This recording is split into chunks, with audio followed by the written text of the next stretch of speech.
Hi friends, welcome to my channel. இன்றைக்கி நம்ம இந்த வீடியோவில் பேபி டைப்பரோட ரிவ்யூ தான் பார்க்க போகிறோம். வாங்க வீடியோக்குள்ளே போகலாம்.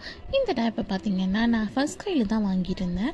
399 ருபீஸ்க்கு வாங்கலை. நான் சம் கூப்பன் கோட் அப்ளை பண்ணி ஒரு 250 ருபீஸ்க்கு தான் இது வாங்கியிருந்தேன். என் பேபிக்கு எப்பயுமே எம் சைஸ் ஓகே, பட் நான் எப்பவுமே பேண்ட் ஸ்டைல் வாங்கும்போது எல் தான் வாங்குவேன், எல் ஒரு எக்ஸல் அந்த மாதிரி. ஏன்னா ஒரு சைஸ் எக்ஸ்ட்ராவாக வாங்கும்போது அவங்களுக்கு அது ஒரு டைட்டாக இருக்காது.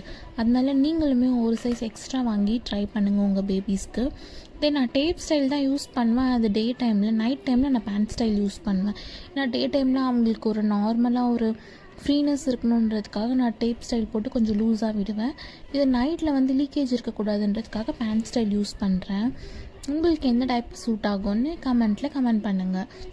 இன்னும் இந்த டைப்பர் பார்த்திங்கன்னா நல்ல ஒரு குஷன் பேண்ட் இருக்குது. தென் உள்ளே வந்து அந்த க்ரீன் கலர் அந்த மாதிரி எதுவுமே இல்லாமல் நல்லா ஒயிட்டாக காட்டனாக இருக்குது. ஸோ இது நல்லா கம்ஃபர்ட்டாக தான் இருக்கும் பேபிஸ்க்கு. கொஞ்சம் லைட்னஸ் இருக்குது, அது மட்டும் எனக்கு பிடிக்கல. கொஞ்சம் தின்னாக இருந்தால் நல்லாயிருக்கும். தேங்க்ஸ் ஃபார் வாட்சிங். இதே